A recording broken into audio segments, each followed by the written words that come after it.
Welcome to the Neighborhood Law Center. I'm your host, Melvin Burruss. And today we're honored to have an distinguished guest, attorney, Marissa Blair. And the subject matter today is contracts and leases, what you need to know. Welcome, Counselor. Thank you. Yeah.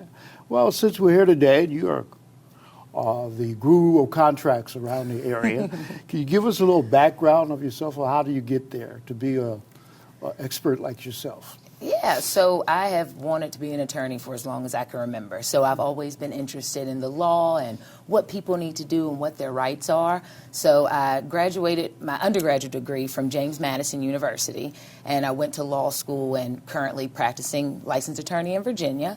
I have been in legal practice since I was 16 years old. Mm-hmm. So for about 16 years, I've been anywhere from a temp to a legal secretary, to a paralegal, now attorney. So I've had some experience throughout the years with various laws. I've done civil law, family law, real estate, and currently, like you said, I'm now in contracts. So it's just something that I have fell into, enjoy, and I enjoy letting people know what their rights are. So that's why thank you for having me here today. Okay, well, it's our pleasure. But let's start out with saying, you know, people talk about contracts and leases, but what is a contract and the different types? Yeah, so I'd say most people think they know what a contract is. Mm-hmm. It's more so what a contract is not. So overall, a contract is an agreement between two parties, so a meeting of the minds.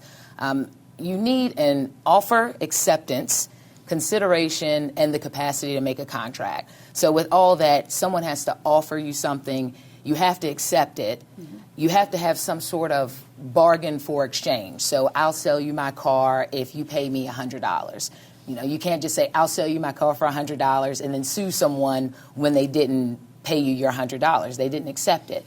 One of the most important things is that you have to have the capacity to make a contract. Mm-hmm. So someone with dementia can't necessarily have a valid contract. Someone that's 15 can't have a valid contract. There are certain exceptions to those rules, but overall, a contract has to be mutually agreeable by both parties.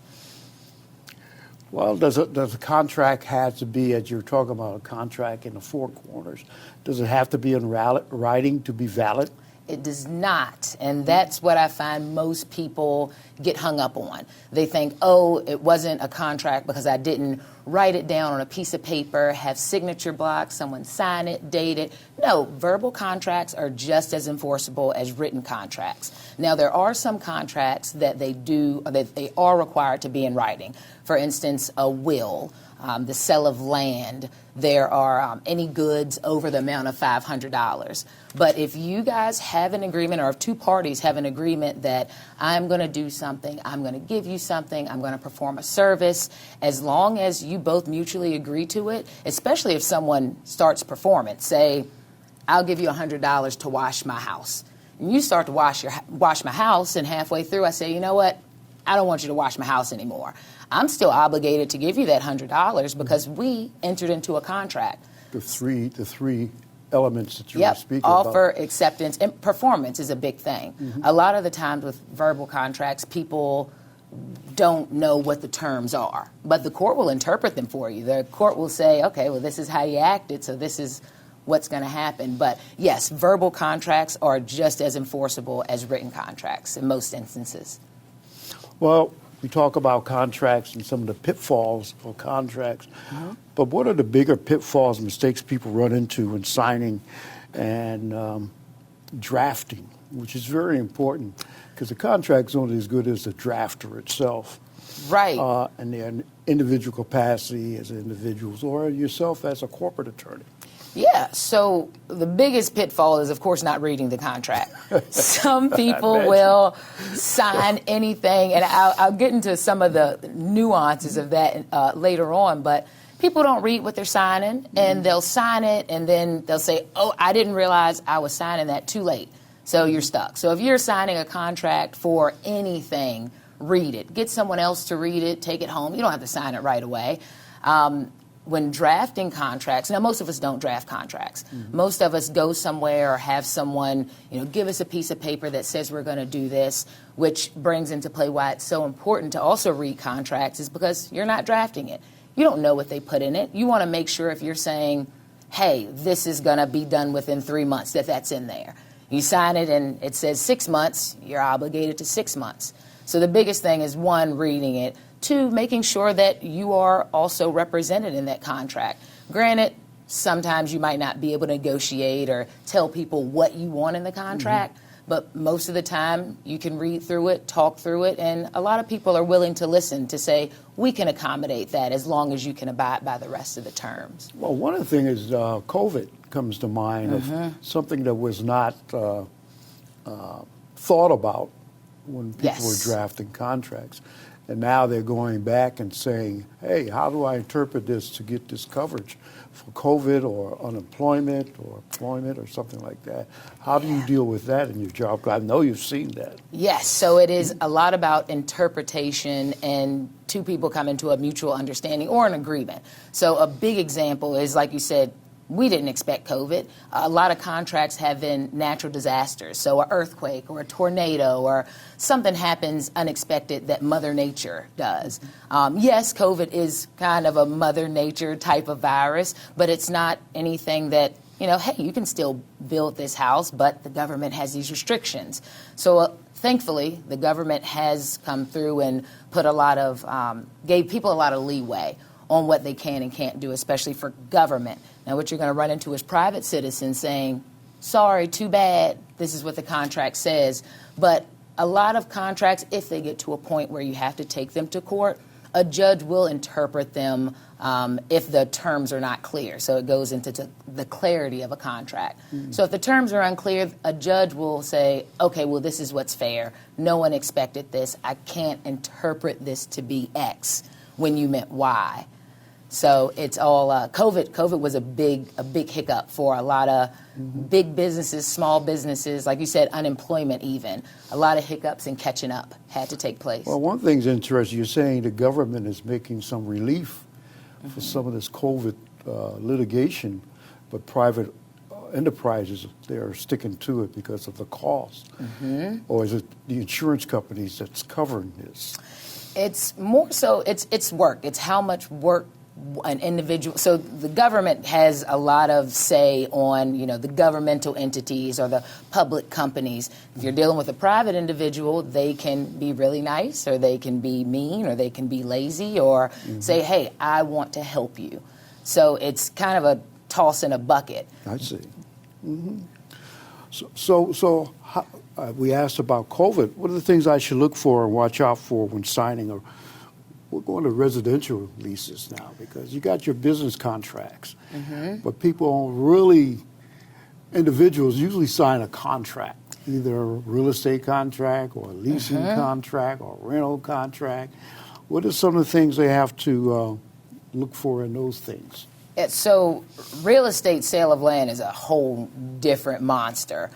Without, kind of wean into for this session is your lease agreements. What most people, you rent, the contract or the lease is a contract that you sign between you and your landlord. So of course, look at your price. What are you paying? What are you expected to pay each month? And this isn't just my rent is this much. That is also includes, is water included? Are utilities included? Are there HOA fees? Do you have to do the maintenance, or does the landlord have to do the repairs? So make sure you really hone in on not just what you pay in rent, but your fees.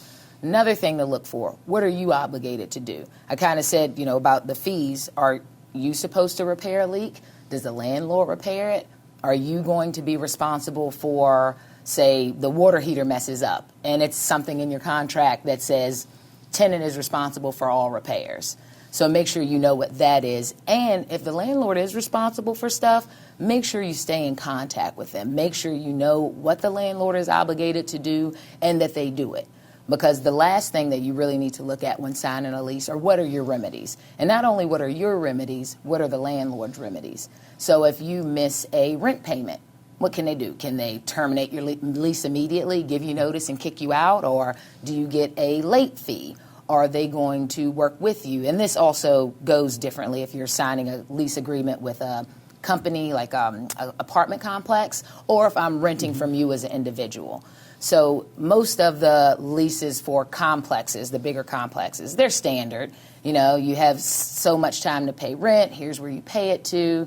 Let us know if you have problems, as opposed to, here's a landlord that lives in New York and I'm in Virginia. Who do I contact if there's a leak in the middle of the night? Who do I pay rent to? What if he decides, hey, I want to sell my property, and somebody else is now your landlord? But just kind of circling all that together, what you want to pay attention to is what your fees are, who you're obligated to pay it to, and who kind of you're going to answer to. What are your obligations and what are your remedies? One thing I failed to mention also is make sure you know how many people you can have stay in your apartment. Because some people will sign a lease for 2 people and then something happened, things happen, you have 2 other people that come stay. Some landlords will say, that's against your lease agreement, you can't do that. Whereas if you notified them beforehand, you maybe would have allowed those 2 people to stay, move in on your lease. So really it all ties back to read. Well, you mentioned something about I have a lease and now the owner is selling the building. What are my rights? Can a new owner kick me out because I have a lease, or do I stay to the end of the lease? So you can stay so if they assign what is called assignment of a contract. So that person that is, selling the building, they also sell what comes with that building. So they're selling the contracts that they're obligated to under the building. So granted, if you have a month-to-month lease, some people have, your 12-month leases, but some people will stay month-to-month, and you have an agreement that, hey, we're going to just stay here for a year or 2. It's not in writing. They assign the contract, the new owner comes in and says you have 30 days to move out. But all in all, they also, when someone buys the building, they also buy the lease that comes with it. So they're obligated under that lease. Under the terms of the lease. Under the terms of the lease. Well, many people come to me about your landlord coming into your apartment without you being home. And is that right, or can they do that? They should give you notice. Well, actually, you know what? They have to give you notice, because once you sign that lease agreement, it's just like if you sell somebody your car. If you sell them your car for 12 months, you're not going to expect them to come use their extra key and go drive to the grocery store. That is your property for that amount of time.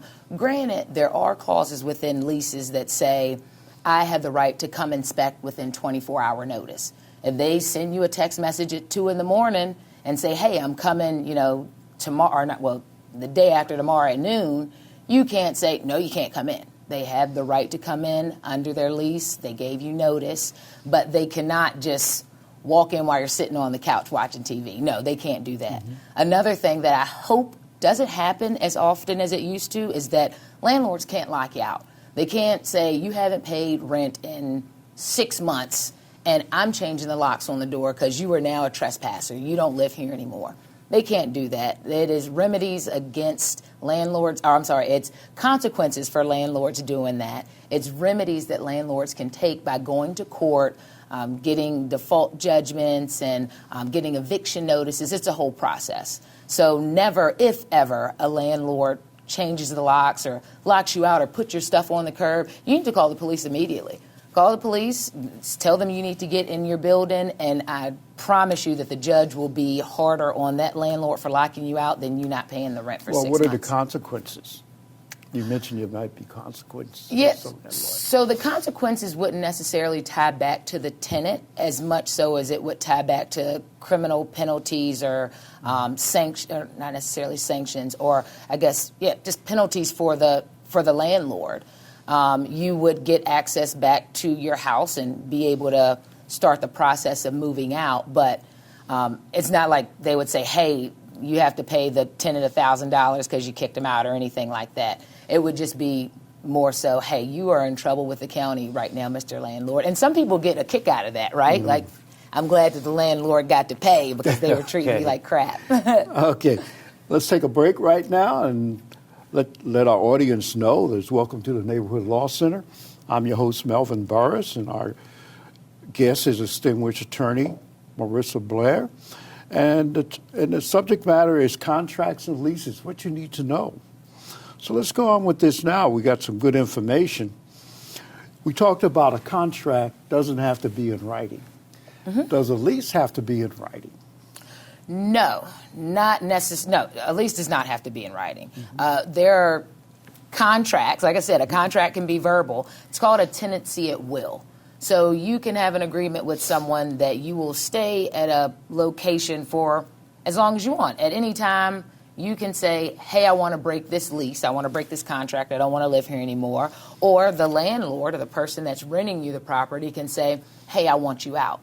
The key to that is under Virginia law. So verbal contracts also have certain, if terms aren't mentioned in a contract, the court will interpret certain provisions. So one of those provisions of a verbal lease contract that the court will interpret is you have to give a tenant 30 days notice before you kick them out or you move out. I can't just come and say, hey, you need to be out in 7 days. Even if we had an agreement that this is a week by week by week agreement that you stay here. If I say I'm not ready to move, you need to give me 30 days notice that I need to evacuate that premises. You can't just kick them out automatically, but it's better on both ends, I think, to have a fixed term lease. So you move in March, you move out in January. Most of them are 12 months, but no, don't necessarily need a contract. A lot of leases are set up so once that 12-month contract expires, that it goes month to month. Okay, so when we don't have a contract or a lease agreement, then it's month to month. Every 30 days you review it. As long as there is not a provision in the lease that says otherwise. Well, how there's going to be a provisional lease if it's verbal? If it's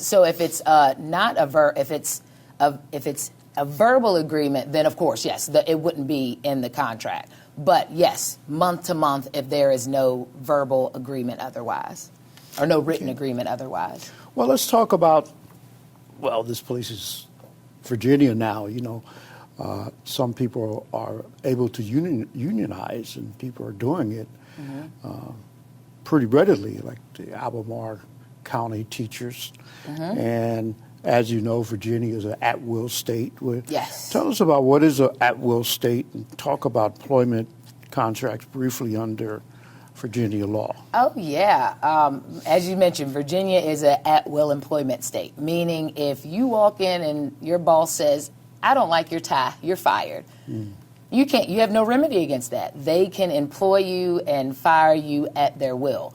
The restriction against that, of course, is if you do anything that's related, they fire me because of my race or my age or my sex. Now, you can't do that. However, very hard to prove. You can say they fired me because I'm black. They could say I fired them because they were lazy, or I fired them because I just didn't like the way they looked at me. So it's really hard to win those cases in court, but you can also be a contract employee. So it also ties back to contracts. You can say, this company hired me for 6 months, and you signed a contract. They can't come in month 3 and say, I'm firing you because I just don't like the way you look. You have a contract that they have to abide to, and they have to keep that employment contract unless there's some provision within that written contract that says these are the reasons I can fire you. But the most questions that I get just randomly from friends and family is, hey, I got fired and they said it was because of this, but I think it was because I was black or because I was too old. And I have to say, unfortunately, Virginia is an at-will employment state. So unless you have some solid proof, then just cut your losses where you can and hope you can find a new job. Well, if I got hired for one position and all of a sudden they want to, because of somebody's favoritism or somebody, cousin or uncle come in, they want to change my job, can they do that? Yes, they can. It is their business. They can decide how they want to run it or who they want where. They can tell you, hey, I hired you to, work at the front desk, and then 6 months from then, you're in the basement filing away stuff. They're saying, you have employment, I'm giving you a job. A lot of people don't want to quit their job, which I don't blame them. You don't get unemployment if you quit. You have to get fired. So some companies also, unfortunately, use that as a strategy to push you out the door as opposed to giving you the position you want. My suggestion would just be bring it up with your employer. Unfortunately, a lot of people don't have the best employers, but at least you try. But all in all, no, you can't. Well, usually we have small business people and owners. But talk about the strategy of not quitting, but letting them fire you so you can collect unemployment.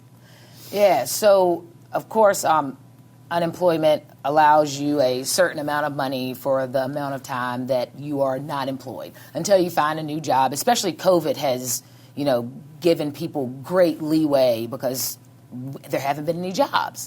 Things are getting better, but employers can, like I said, make you do what they want you to do as long as it's not anything as far as harassment or anything of that sort. But it's more of a stick to your guns, work harder, not smarter. It's nothing against the law that says you can't look for another job while you're still employed by this company. Use up your vacation to go to job interviews or, like I said, speak to your manager. If your manager isn't receptive, speak to whoever's above them. Like you said, small businesses, it's really hard. But also in a point, I always tell people you don't want to work at a job you don't love. But I know that's also very hard for some people. But the main thing is Virginia businesses can fire you, and just try to find a new job as quick as you can. Or, I never want to tell people make them fire you because I don't want you getting any type of criminal liability or anything for doing something to make them fire you. But it's a delicate balance. But well, one of the other things we talk about contracts and signing contracts and leases. But can I negotiate what's in that contract, or can I? If I make changes and see if they accept them, or what do I have to just take it as it is? I will say you never have to accept a contract as it is. However, you usually have to accept the contract as it is, and it's simply because us as individuals don't have as much negotiating power as, say, someone at the city of Charlottesville or Albemarle. They have money and power and people that they can go to try to say, let's change this, let's change that. Now, for your lease agreements, smaller agreement, your lease agreement, you can negotiate your contract when you buy a car. I don't know how I got in the position that I'm in because I am not a negotiator. In my job, I love to negotiate. In my regular life, I'm like, $500, okay, I got you. As far as price, anyway. But what I will say is try. If you are the type of person that doesn't mind asking or saying, hey, can you make this change? Can you make that change? You can change stuff like, what the price is, how long do I have to pay it, so say you move out of you tell your apartment complex, I want to move out in 30 days. I want my lease to say that if I give you 30 days notice, I don't have to pay the remainder of my lease. Some private owners may do that. They may say, okay, that's fine, we'll work with that. Bigger businesses, not so much. And unfortunately, it's because they can find somebody else. If you go to Sprint and say, I want, a phone contract, you're not going to be able to sit there and mark up their contract and say, these are the terms I want. So it all depends on what your power is in the situation. Do you have enough negotiation power to say, I want to change X or I want to lower this? But yeah, I always say, give it a try. It can't hurt to try. Mm-hmm. Well, one thing, coming down to the end of the program, thanks for being here. That went by fast. Yeah. Could you leave the audience, one, with some information how to contact you, and two, what do you think they should keep in mind based on what we just discussed? Yeah, so first I'll lead off. They can find me on LinkedIn is going to be the easiest way to find me. Marissa Blair on LinkedIn, Marissa Blair. I am a contract negotiator at S&P Global here in Charlottesville. Might see me around, but I'm basically on all social media platforms. The one thing that I will leave is the thing that I started with: read. I don't care if it is, a lease contract or something that you're signing for your daughter's, cookie sales.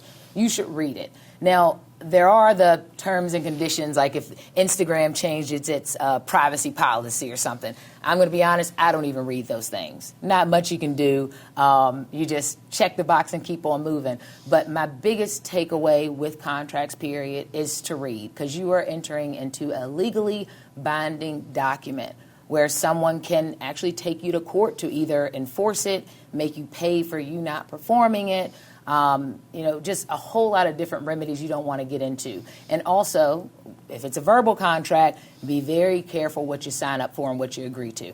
Because if you're just saying, oh, yeah, I'll, playing with someone, saying that you'll do it, granted, it's not that meeting of the minds, but in essence, somebody could make your life very uncomfortable for a while. So just, lean into contracts very seriously. Make sure you read, take them seriously. And look at the four corners of the contract. The four corners of the contract, because you can't bring anything outside. Okay. Yes. Or inside. Okay. All right. Well, thank you very much. It looks like we're wrapping up. This has been the Neighborhood Law Center. Remember, you can see all our shows on neighborhoodlawcenter.com. Also, you can go to YouTube and just type in Neighborhood Law Center, and we'll pop up, and you'll see our counselor here talking about contracts, and that should be out today, tomorrow. So we look forward to having you join us. And for next week, we look forward to seeing you again. So this is Melvin Burruss with our attorney, Marissa Blair, and we're saying peace and God bless. Thank you for joining us.